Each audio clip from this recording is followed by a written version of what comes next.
Hey guys, Chris from Provo Beast Audio Installation, and in today's video we're replacing the factory doubled in on this 2013 Toyota Sienna. Now in this install we're going to show you how to remove this factory radio. We're going to head to the bench, show you the parts that we're going to need for the install, including the new radio, the wiring harness, and dash kit, and then we'll come back here to get everything installed. Let's get started.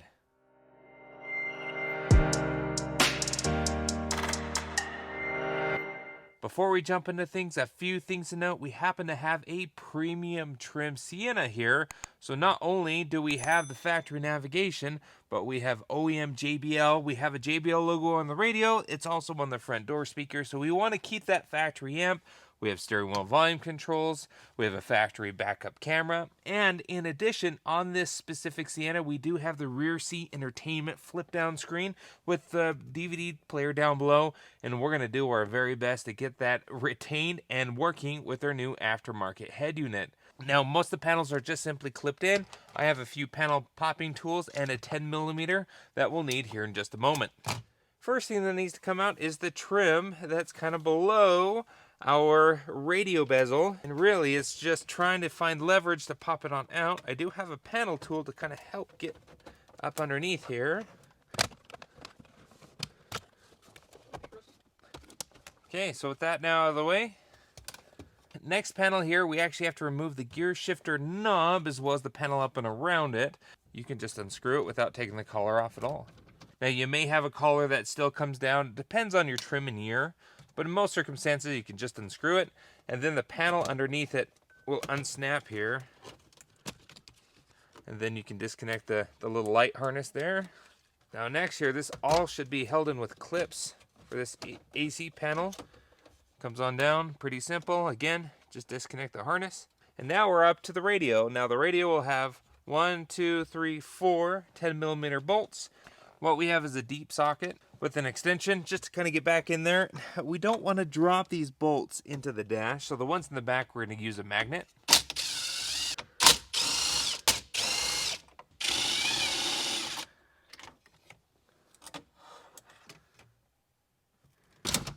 Just like that. Has one big piece up and over the gear shifter. And your radio itself is going to have quite a few harnesses, depending on the trim. You may have fewer harnesses. Now each harness will have some sort of locking latch. This, for example, you press in the tab, and then it slides on out. At this point in time, let's head on over to show the parts that we're going to need for the install. Alright, so we're at the bench. Now the parts that we're using in today's install, first and foremost, is the radio customer has chosen to put in. It's this JVC KW-M785BW. Wireless CarPlay, wireless Android Auto, doubled-end multimedia receiver. It's a fantastic option for this car. Now to integrate this in the factory dash location, we need some install parts. Now the dash kit this one specifically calls for is the Metra 99-8229S, S being the silver version. They may make a black only version, but we grabbed the silver version to match the trim a little bit better. Harness adapter is a couple of different options. Now this is a Crutchfield special, the CSTJ20. But it's more or less the SWRTY61J. J as in JBL. It's a JBL retention harness. This also will retain our steering wheel volume controls and our factory backup camera all in one piece. Now there's a couple of other odds and ends, like for example, we have a USB retention harness for Toyota. This is the Access Toy USB-2. This will allow us to keep that factory USB working for wired CarPlay and wired Android Auto. First thing here, let's go ahead and separate the radio from our trim. And what we need to do is we got this, we don't want to scratch it, we got this little foam piece here. And there's 4 Phillips screws holding in the radio to the bezel. Let's remove those.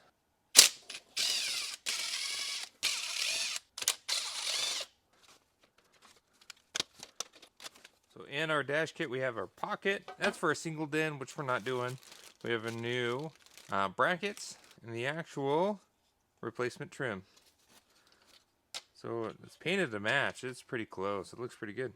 So this should fit right in the same spot, and we're going to use the screws that we just took out to put ours in. Now we can wait to actually put this in. We could get our radio mounted up in this piece first, and then this should all go in together.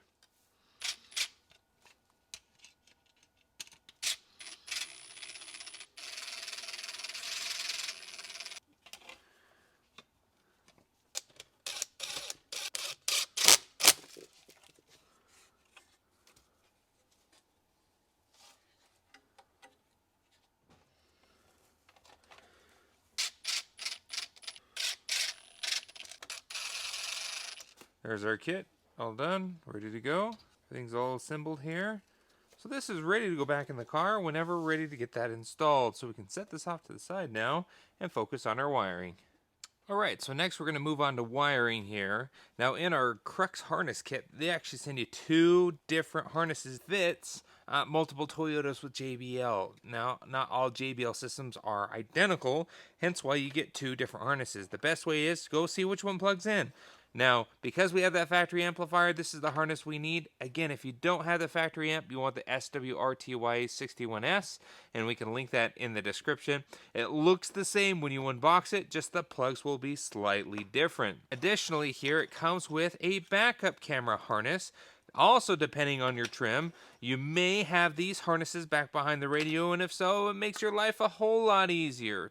Unfortunately for us, we have the premium or limited trim, and we have a digital connection from the camera module all the way to the radio. That module we have to get to. It's your parking assist, backup camera sensors, everything. There's a module back behind the glove box.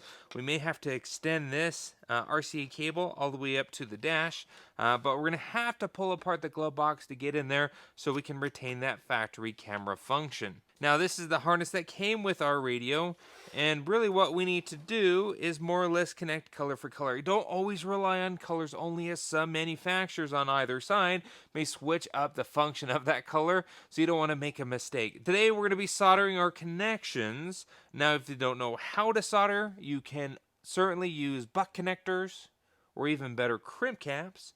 Just don't twist and tape your connections or use wire nuts. It's just not designed for an automotive application.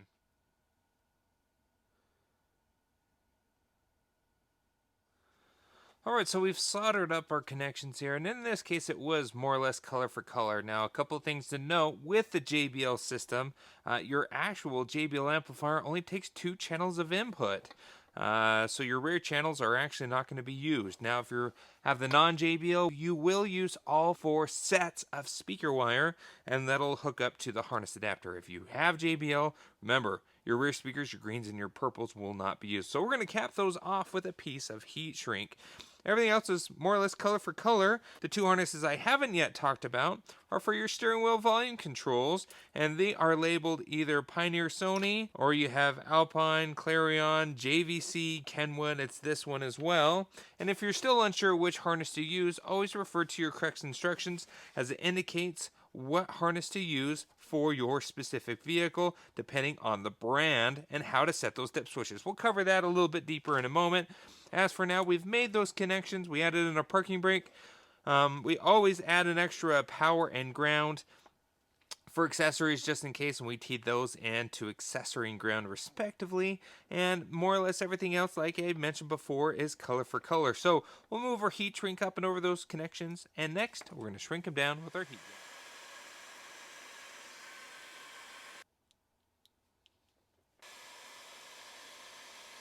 Now additionally, let's go ahead and talk about our module here by Crux. It has a set of dip switches. What we're going to do is grab our instructions. Now our instructions are going to tell us exactly how to set those dip switches. Now this area here is first for the steering wheel volume controls and how to get that properly set for your radio. Now we need to find the brand that we're installing. We'll go through the list here, and it looks like JVC is towards the bottom. It's second to last. And our configuration is on, off, on. Now, it's that first set of dip switches here for the radio selector. So we want to make sure we get it right here. Looks like SWC, steering wheel volume controls. It's this first set. And again, we're going to do on, off, on. So we got on is up, off is down. On, off, on, just like that. Now again, if you're not doing a JVC, just find your radio here, and if you're doing a no-name brand and still wonder because it's not listed here, generally it's going to be under no-name brands, and it'll actually give you information down below on how to set up those dip switches and how to modify your harness to fit the key 1, key 2 connection. We got that set. Now this second set of dip switches is actually for the gain set for the JBL amplifier. We're just going to keep it as is, right? Now if we needed to increase the voltage or increase the gain, you can set, depending on the amount that you need, the dip switch configuration on the right side of your steering wheel volume control module. This will increase the gain. This is where our steering wheel volume control harness connects, that 4-pin harness, or it looks like that on the other harness. And then on this side is where the main radio harness will plug in. We're going to get everything loomed up nicely and start prepping to get everything installed within the vehicle. All right, so back here in the car, we need access to our camera module because we have that premium trim. There is a module that also connects your backup sensors, that digital camera connection, everything like that. And the module that runs all that, for lack of better words, a camera module is what we'll call it, is found behind the glove box. So we got to pop it out. If you don't have the premium trim, you may still have a backup camera or it displays in the upper screen. So it just depends. There could be some variation depending on what level Type Sienna you have. Now to get this off, it's not too bad. We're going to pop this down. Oftentimes there's going to be some sort of actuator here to dampen this so it doesn't slam open. Ours is totally missing, so we don't have to take that off. Next here, we're going to push in the sides like so, and it should just unclip and come on out here. Next here, this plastic needs to come out of the way. Now we're going to use a Phillips here to pull this on out. There's a 10mm bolt on this bottom corner. Our last bolt's behind this kick panel here. We pop this off here, just held in with clips. There's oftentimes some sort of plastic nut that's missing on this kick panel. What we're gonna do is just kind of work this piece on out. Just like that.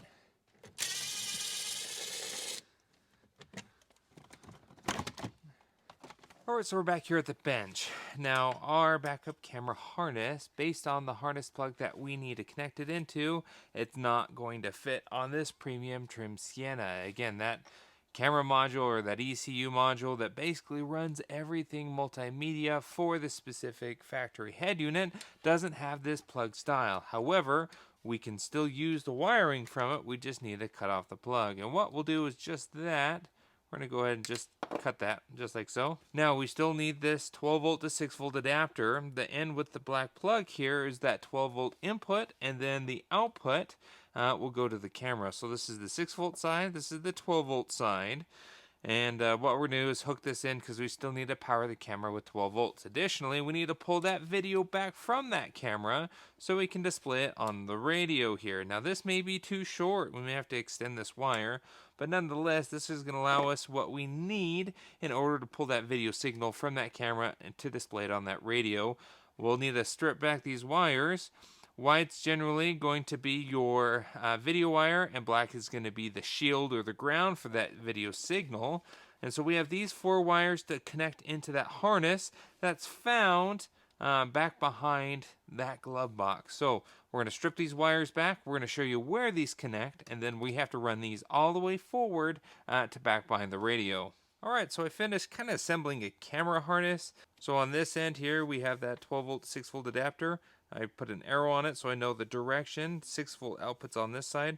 So we're going to pull 12-volt switched power from the radio's power and ground. So we got to run this all the way to the radio. We're going to tap in the red and the black of the radio. And then along with this, I ran that video cable. Now it's too short, so we added a coupler and a little 3-foot extension. And that's our video output. And that'll go to the camera input on the back of the radio. Now the reverse gear trigger wire, there is one at the radio. We don't have to go to the ECU camera module to pull that signal. We'll show you where to tap in back behind the radio for the reverse gear trigger. For now, we have this ready to go. We can now take this, make our 4 connections at the camera harness behind the glove box, and then we'll run this all the way up into the dash. So the harness that we're looking at is the harness that plugs right in here. This harness here. We've unplugged it, and here it is. Now, the wires are so small, and there is no harness that really plugs into this complex connector. It's only 4 wires.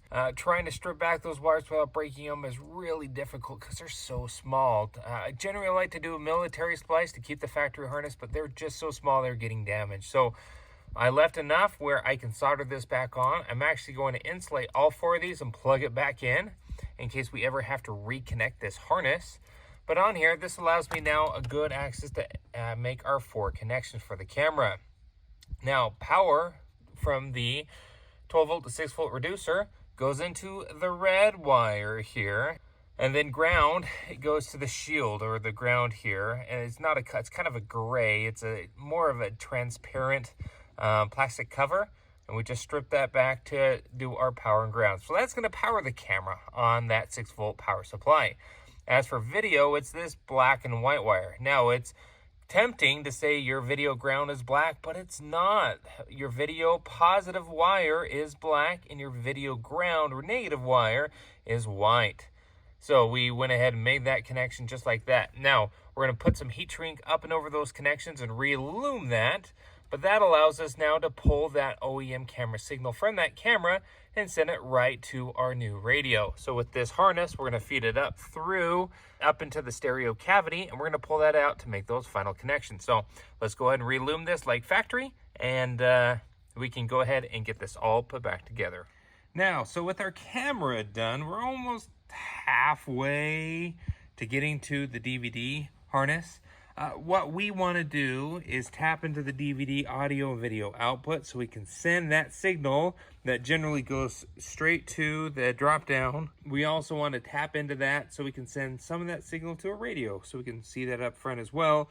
In addition to actually also playing the audio over the speakers. I just need to get down into it. Now, I'm not going to cover that necessarily in this video because we have to tear apart the center console and some trim up and around the steering column. It's quite extensive in order to get to that OEM DVD player and harness. So I'll do that in a separate video, which I'll link in the description. It walks you through how to retain that DVD player, if equipped, to your new aftermarket radio. So we finished up our radio harness. This is going to power a backup camera, which connects into the harness that's already in the car, but we got it all loomed up nice. Lastly, here in the car, if you have the factory USB port and want to retain it, this is the multimedia module where you'll need to pull out the OEM brown harness. That's where our USB adapter that we showed you on the bench connects into, and that'll connect into your aftermarket radio, allowing you to use that factory USB for charging CarPlay and Android Auto. All right, so we're finally all reassembled to the point where we're back here in the dash ready to install a radio. We ran our Bluetooth mic on the A-pillar here, our GPS antennas there on the dash. We have our AV from the DVD harness, T-harness that we custom built. That'll supply that new radio, the audio and video. We have our main radio harness. We have our backup camera harness that we built. We got the power ground that runs down to the 12 volt to 6 volt adapter. And we have our RCA video output. That's here as well. Our USB from the USB down below. So a lot of connections to this radio, but at this point we're ready to start making those connections. The backup camera trigger wire, which I haven't shown yet. There's on this specific vehicle, a little 5-pin gray harness, and it has black, green, blue, and red wires. The black wire is reverse gear trigger, so we added a little T-tap there, and we're going to add the other T-tap, end of the T-tap, to the purple-white wire of the radio. That's going to trigger the radio to go in reverse as soon as we're backing up. So let's start making our final connections.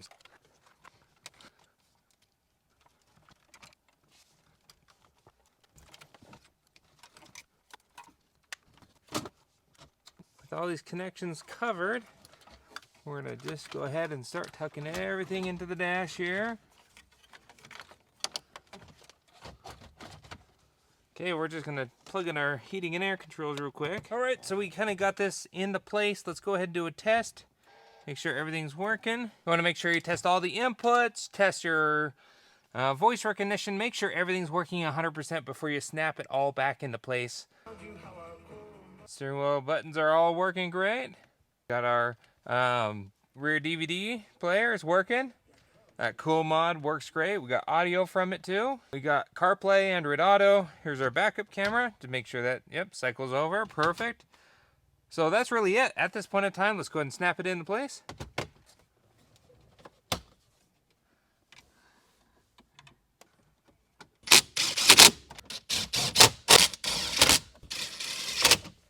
These are our heating and air controls.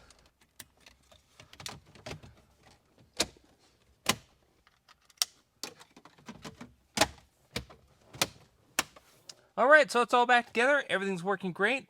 Successful install here. If you have any questions on what we did, go ahead and post a comment below. Any of the parts that we use or will recommend will also link in the description, regardless of the trim that you have. We'll make sure we cover all our bases there. If you like what you saw, be sure to hit the like button and don't forget to subscribe. We post great content on the channel all the time. We'll see you in the next video.